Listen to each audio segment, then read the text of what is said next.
Où le prince Albert II est parti sur les traces de ses ancêtres.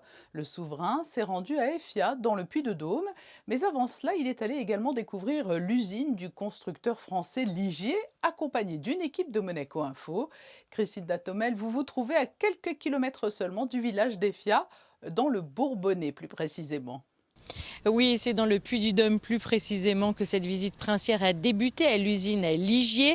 Le souverain a pu visiter l'usine et découvrir comment sont fabriqués les véhicules thermiques et électriques que propose l'usine Ligier. L'usine Ligier possède un riche patrimoine familial. Elle a été construite en 1960 par Guy Ligier, sportif de haut niveau et pilote de Formule 1 qui décide de se lancer dans la production automobile.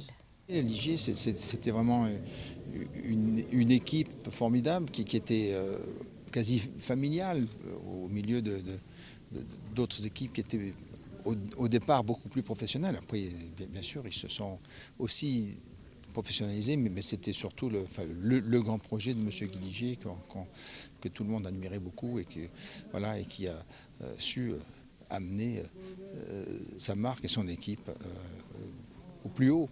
Et donc c'était intéressant maintenant de voir l'autre côté, le côté industriel de ces très beaux projets de différents types de véhicules qu'ils ont. Et puis ce sont des acteurs importants de cette transition vers une mobilité douce. Donc j'étais très heureux de faire cette visite. D'autant plus que la Poste de Monaco est dotée depuis quelques années maintenant de véhicules Ligier et que la principauté partage un bout d'histoire avec le groupe, la victoire d'Olivier Panis en F1 à Monaco en 1996.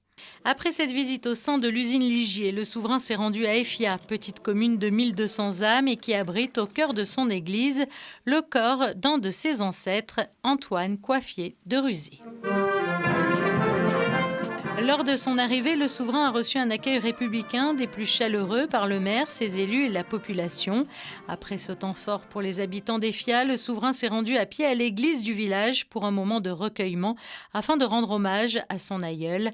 À la sortie de l'édifice, le prince Albert a dévoilé une plaque commémorative sur le parvis pour inscrire dans le marbre sa venue juste avant de visiter le château ayant appartenu au XVIIe siècle à Antoine Coiffier.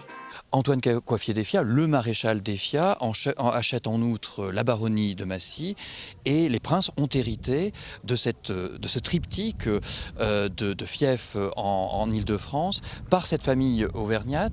Et ce qui est paradoxal, c'est que le titre de marquis d'Effia, qui aurait dû aussi, par le mariage de Louise d'Aumont-Mazarin, n'a pas été transmis puisque le marquisat d'Effia, le fief auvergnat de cette famille qui en portait le nom, a été vendu à la mort de l'héritier direct en 1719. Un déplacement en Auvergne, au pays des volcans endormis, qui s'est achevé par une visite privée au musée de l'aventure Michelin à Clermont-Ferrand.